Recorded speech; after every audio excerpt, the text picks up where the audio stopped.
Hello and welcome to The Jazz Journey with Doug Hall. I'm your host, Doug Hall. Today our musical guest is Cuban-born Afro Latin jazz pianist, vocalist, composer, bandleader, arranger, and educator, Zahili González Zamora. So welcome, Zahili. Thank you for joining us today. Thanks for having me. Well, you're welcome. And I always want to share with our audience each artist's personal background and their musical career. And obviously, this is just currently as now. There's plenty of adventure and career ahead of them. Zahili started playing piano at the age of 6 and graduated from the National School of Music with a performance degree. Her passion for music has taken her to Canada, Southeast Asia, and the United States. Her Afro-Cuban jazz trio, am I going to pronounce this correctly as MIXCLA? MIXCLA. One more time, please. MIXCLA. MIXCLA. MIXCLA, again, her Afro-Cuban jazz trio, MIXCLA, has headlined at the landmark Scullers Jazz Club in Boston since 2018. MIXCLA has also performed at the 59th Monterey Jazz Festival, the 2016 Stave Sessions as part of the Celebrity Series of Boston, the 2015 Montreal International Jazz Festival, and other highly respected venues and festivals. In 2017, Zahili graduated from Berklee College of Music, summa cum laude, with a dual degree in jazz composition and jazz piano performance. In addition, while still a student at Berklee, she won the 40th annual Downbeat Magazine Music Award for Outstanding Performance, as well as the Duke Ellington and the Wayne Shorter Awards for her outstanding creativity and musicianship. In 2019, she joined Berklee's piano department, and she's now an associate professor and also teaches the master's program. Wow, that's a lot. That is a lot. That's a lot. To listen back. Well, you're in the pulse and center of what you love and the passion of what you do. Yes. Wow. Again, I want to note to the audience that we are also interviewing Zahili at a time where she has an upcoming release, an album entitled Overcoming, which will release October 24th. Also, in coincidence, she'll also be performing at Boston's famed Scullers Jazz Club on that same day, Friday, October 24th. So the timing is wonderful. And for the audience, again, I want to share a little bit of background about this album before Zahili and I start our conversations. In this recording, Miss Zamora explores her extensive inner journeys through the challenges of her very personal apprehensions that might have held her back from stardom until now, and finally releasing this album as a vision of her true self. The 5 songs on Overcoming, composed by Zahili and arranged by Zahili and bassist Gerson Lezo, take on deep introspections, rumination, blissful sorrow, despair, duality embrace, and finally Negra. Take listeners inside the heart-searching pieces of her very personal odyssey, creating a beautiful and beguiling landscape into the deepest metamorphosis of her inner soul. Again, just as a side note, my own listening experience was understanding and feeling the very intimate and emotional nature of this recording. So as we're on the topic of this upcoming release, Zahili, what I'd like to do is transition to the listening portion.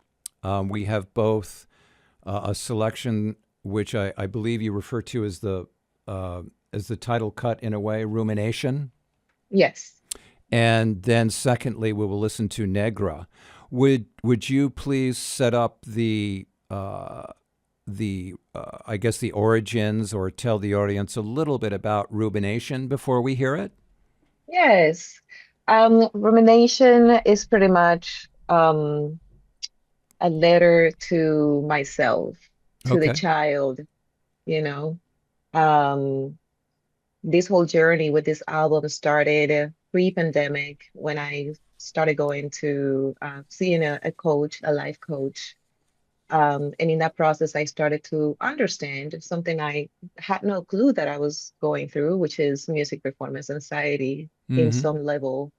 So rumination, since I had to realize that all of those fears and doubts and all of the challenges that go with MPA started in my childhood, this is a therapeutic letter to my child self, just to embrace my own identity, to protect that Sure. child back then. Sure. So it starts with a spoken word, and it just literally explores all of the feelings in the discovery of, wow, this is something I have to work on right now. That's what Right. rumination is. Wow, But that's such a wonderful personal sharing. I think that other artists who might have some of the same issues will all very much benefit from your openness. I'm hoping so. Yeah. Rumination altogether in my research of MPA is that process before going on the stage and Yes. after getting off the stage. All of Interesting. the doubts and the fears, the apprehensions, and the high expectations that we put upon ourselves before getting on stage, and all of the doubts and fears that Sure. come after getting off the stage, thinking whether people liked it or not, et Right. cetera, et cetera, et cetera. So it's a vicious cycle that I don't wish for anybody, and yet Right. a vast majority of us go through it. So that's Yeah, what well, rumination is. absolutely. And as you know, personal musicians who've been through it, and I can, off the top of my head, many famous artists. I'm just, for some reason, pop jumped into my head. Linda Ronstadt would be one, Mm-hmm. Mm-hmm. severely impacted Yeah. by this anxiety. Um, Yes. I actually did print out the lyrics. Shall Yes. I read those before the audience listens to the music? Please. Okay. Yes, please. So for the audience, basically, you'll hear Zahili really reading the lyrics and poetry that she's written about herself in this journey. And you'll hear her speak those at the beginning, and then there'll be closure with a few sentences of poetry. So before we listen to Rumination, this is what Zahili is saying in her native language, in Spanish. I remember waking up while drowning in eternal uncertainty. I remember the sorrow caused by unanswered questions. I remember having fought 1,000 battles, all blindfolded.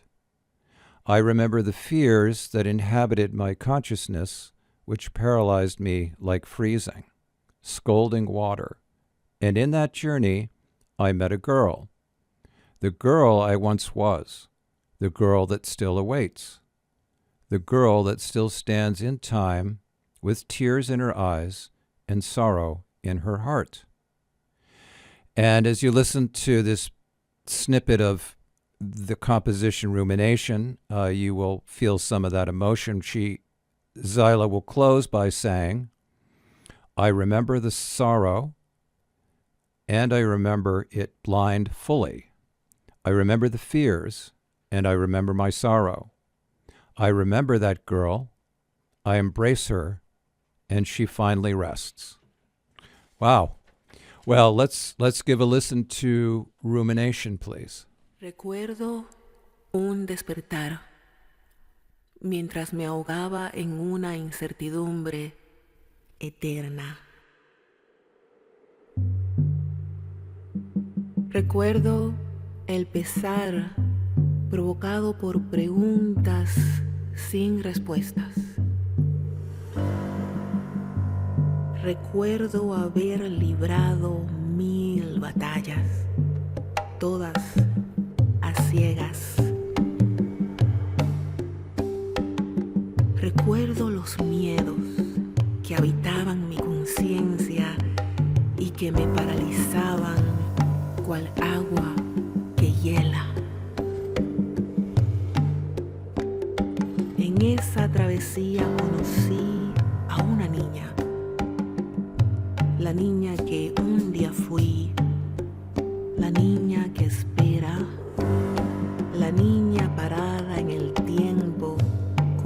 canto y con pena.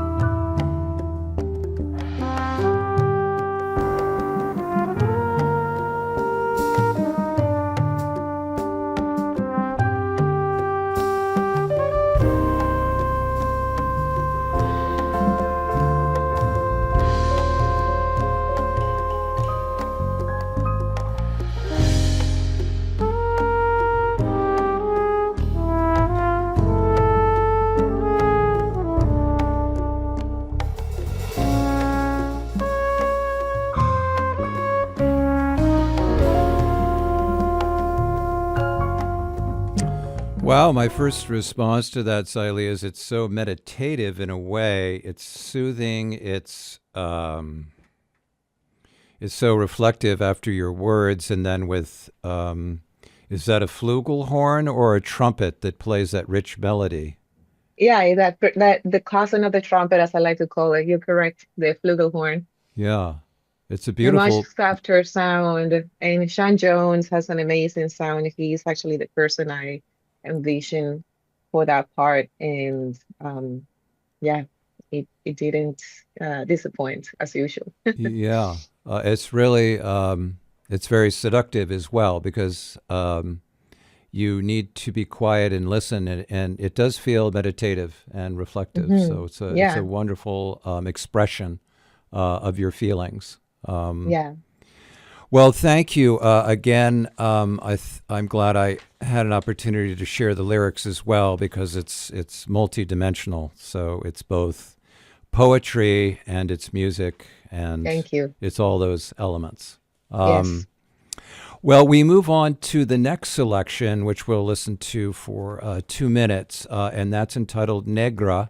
And again, I'll just ask if you want to set that up a bit and talk about the origins of that composition. Yeah. Yeah, well, as I mentioned before, since all of these compositions are inspired in my own process with MPA, Negra is inspired in discovering that much of what I was carrying had to do with how I was perceived in my own country, my Right. system, the system in the country where I come from.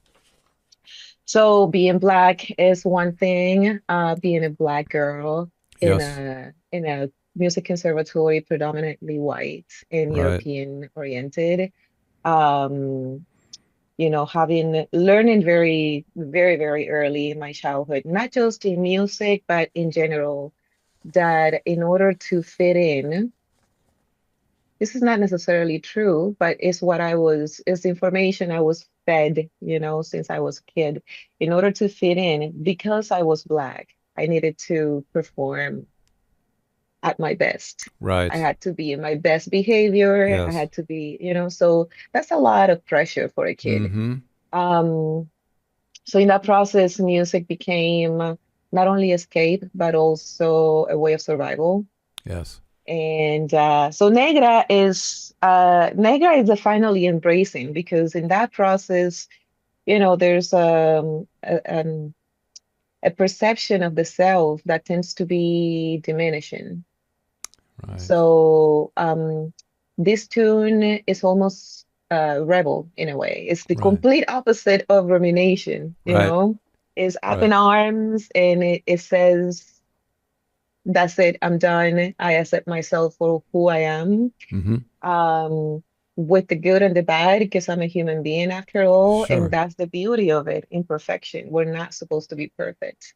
Right. So that's what Negra is, but it's primarily based on embracing the nature of me as a Yes. Black woman, with Afro hair and many backgrounds, including classical music, Yeah.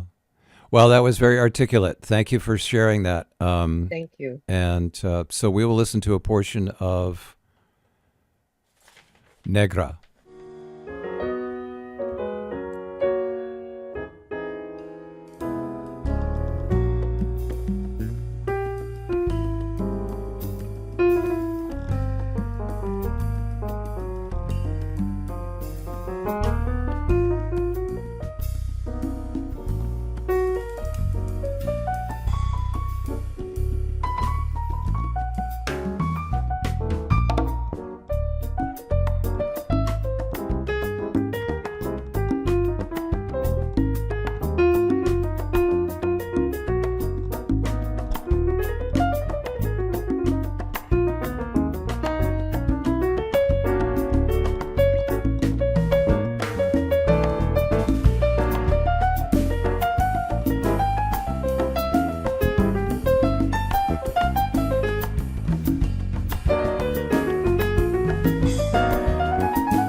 Wow, Zahili, I took intentionally your piano solo section of that song, and the more I listen to I hear the climbing of intensity, in the sense you're starting out right slowly, and then people Yes. are saying, "Okay, I get it. You're sharing with me," and then you say, "No, let me make sure you hear me Yeah. as I express myself." Yeah. Even in listening back, I hear that, get into that high register of the piano, and it sounds like a scream right now, like, Right, like, but it's supposed to, so right. yeah, I'm glad that you connect with it. Yeah, I mean, you listen, and it is an instrument of emotion. So it's not just a mechanical instrument. So Yeah. that's the way you have to learn to listen, I think. Yes. But yeah, well, I think those are two wonderful cuts because they're very contrasting. They are. But Yeah. they're part of the story you tell in your album. So with the time left, I just wanted to kind of use a couple of questions for prompts, and don't feel confined by them. But first, beginning with a question about your musical foundations and the musical identities you've expressed. Cuban music is so culturally rich and so an important part of the whole history of world music and Yeah. American music. Blending African rhythms and percussion and adding European melodies and literally forms, creating genres like rumba, bolero, and salsa. Hmm. If you were to step outside of that, as the travels that you've had as musician, what has caught your ear in the mix of musical influences as you've traveled abroad? And how do you combine those Cuban music roots with what you're hearing outside of Cuba? What an amazing question. Because all of that happened at a very early age without even, without acknowledging that I was already going through that process. Mm-hmm. For 13 years, all I did was classical music, Ah, because in conservatories in Cuba, Cuban popular music is not necessarily taught, right. which is still an enigma to me. How we Right. get, such, the big names, Chucho Valdés, Yes. Hernán López Nusa, Rolando Luna, María Liz Pacheco. I mean, I could mention so many people, um, old and new, that are representing Cuban popular music and Afro-Cuban jazz. Mm-hmm. And this is still not taught in schools. Right. It's amazing. So, Mm. to go back to your question, 13 years of serious, classical music. And for a moment, I did think I was going to be a concert pianist. Mm-hmm. Right. Um, but when I graduated high school, I started performing professionally in, female bands. And this was anything from popular music, salsa, son, bolero, Mm-hmm. timba cubana. And those were my first steps, because all I did before that was literally just sitting at a piano and practicing for hours without end. Um, and it's by traveling with this band, touring, and eventually, moving to Canada, where all of a sudden my eyes were open to all these immigrants in Canada, just like Right. the US do. Yeah. Musicians. I started collaborating with musicians from Peru, from Africa, Mm-hmm. different parts of the world, just to get more open. And long story Yeah. short, getting a contract to perform in Southeast Asia, to then be more acquainted with Stevie Wonder, Earth, Wind and Fire, Mm-hmm. Aretha Franklin, whatever was, Right. playing on the radio at the time. Yeah. So I'm a melting pot of all that without planning. Yeah. It's, that's what I have been fed subconsciously, if I may. Yes. In my first album, there's same thing, there's 5 tunes, they're all different styles. Second album, which is with MIXCLA, I went more Afro-Cuban style. And then with this one, I wanted to go back to the essence of who I am. And when I start to write, it's almost inevitable that all of these mixtures of Right. jazz and classical music and popular Cuban music all come together. Yeah. I've been a long time fan of the playing of Michel Petrucciani and Hank Uh-huh. Jones Oh, and yes. Mary Lou Williams Yeah. and Jerry Allen. Those are all influences that I have in my playing. I admire the likes of, Terry Lynn Carrington and the work that they're doing. So there's a little bit of in the mission and the writing that I bring in my music. Hmm. The classical is never going to go away. In Yeah. fact, Duality Embrace, which is in Yes. the album, is a solo piano tune, embracing the fact that I think I will always be a classical pianist. But then again, it's a composition that is a mixture of things, but it's solo piano. Right. So yeah, I'm not sure if I answered your No, you question have. You correctly. you, you have because you've basically, in a sense, said that as a musician with an ear, you're absorbing all this information, all these different type of musical genres or types, and they naturally come into your thought process in composing and playing. Yeah, And I think that's so important, really, for any jazz musician. You don't see it as much in maybe other genres such as blues or correct. rock. But Hmm. and your foundation in classical, I'm so glad you were able to express 13 years of uh, classical composition and study. I mean, that is the foundations there are remarkable. It Very strong. yeah. Um, well, leading in a little bit to the Berklee College of Music and your program, as my next question, you touched on a few individuals, um, particularly with this release being so personal, kind of an emotional, in a sense, confrontation, or as in your words, an inner journey. As an artist, how do you translate that feeling and the choices that you make regarding your compositions, like instrumentation or melody choices, if you want? Again, we've talked a little bit about the difference in the emotional level of rumination versus negra, where you're really expressing a strength in that approach. Is there a journey that you take when you say, okay, I have this emotional feeling, now I've got to get it down on the piano, and how am I going to express it? Yeah. I mean, this is a great moment to mention that I decided to do the master's program at Berklee while still teaching at Berklee. And this is a 1 year program. It has been around for more than 15 years now.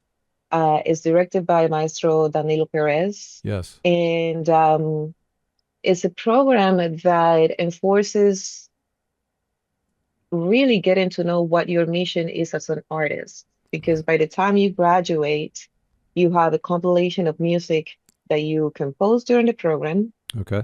and that is 100% music that is going to be used for the betterment of society.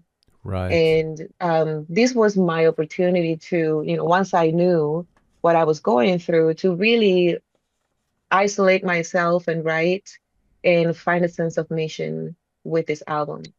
So it was perfect because for the whole year, I was writing music. I was Yes. researching and I was Right. writing. I was continuing my coach sessions, researching and writing. So it was perfect. It's all a matter of, getting in your dark room with a piano, sitting down, connecting with your emotions. And Hmm. it's a trial and error thing.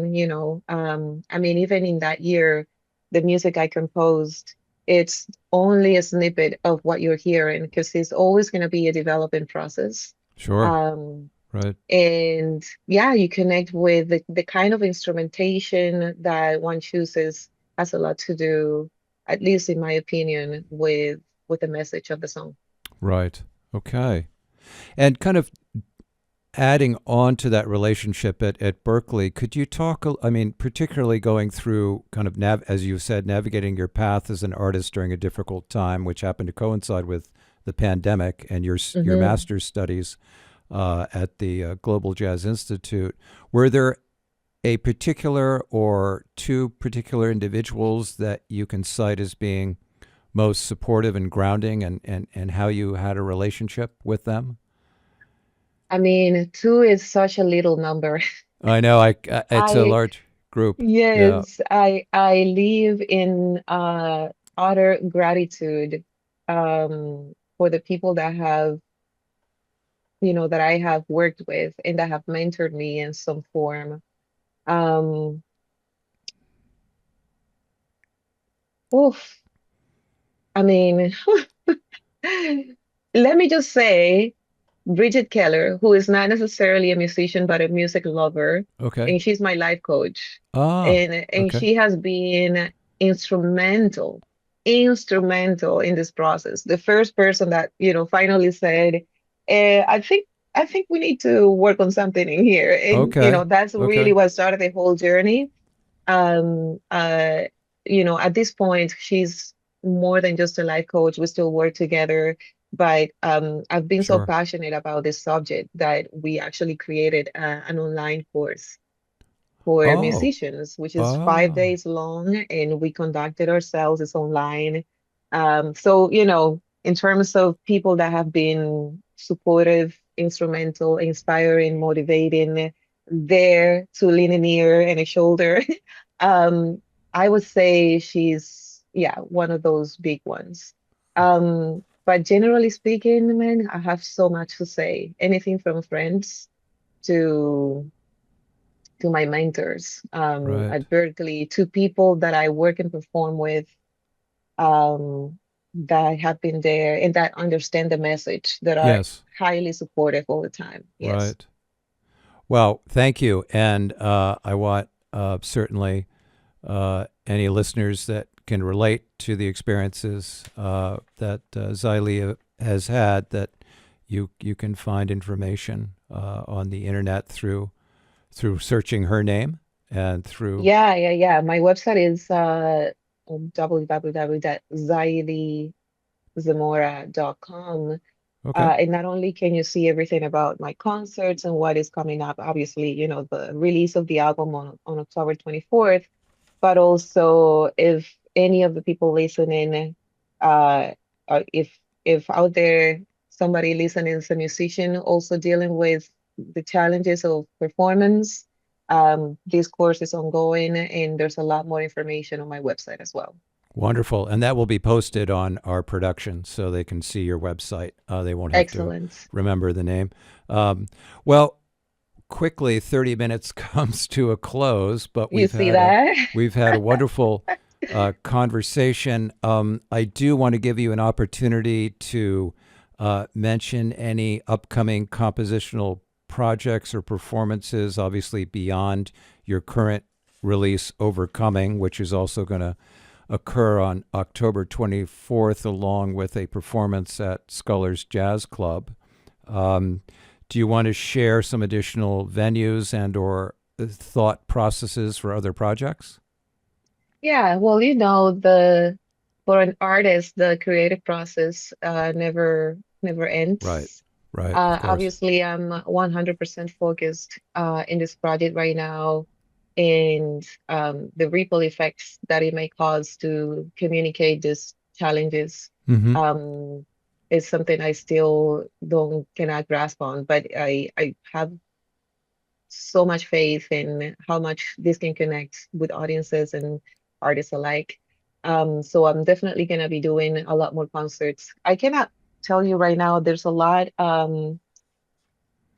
celebrity series. There will Yes, be concerts coming up next yes, in year. Boston. Yeah. Yeah, and there's always things that I'm doing along with Berklee as well. I teach at the Berklee Santo Domingo program at the Ah, beginning of the year, okay. and performances all over the place. Sure. All of that is included in my website as well. Okay. So All let's right. just Well, say that. I'm gonna direct. Thank you. I'm gonna direct our listeners to the website that Zahili just mentioned, but it'll also be posted on the production of the recording that you'll listen to. So, again, thank you so much for Thank you. being with us today and sharing. And it's a very special and intimate and personal journey that relates to this recording. So I suggest strongly that listeners take the time to listen to it. And also, if you're in the Boston area, once again, Zahili will be performing at the Scullers Jazz Club in Boston, October 24th. So wishing you all the best karma and success ahead of you. Doug. And Thank you. thank you for sharing today this very intimate recording and having a chance to get to know you a little bit better in your musical journey. Thank you. Thank you for the opportunity to air the music, to promote the concert, for the opportunity to, getting to know me better in my art and my mission. So I truly appreciate it. All right. Well, you take care, Zahili, and I Thank look you. forward to your performance on the 24th of October. You as well. Bye. Bye-bye.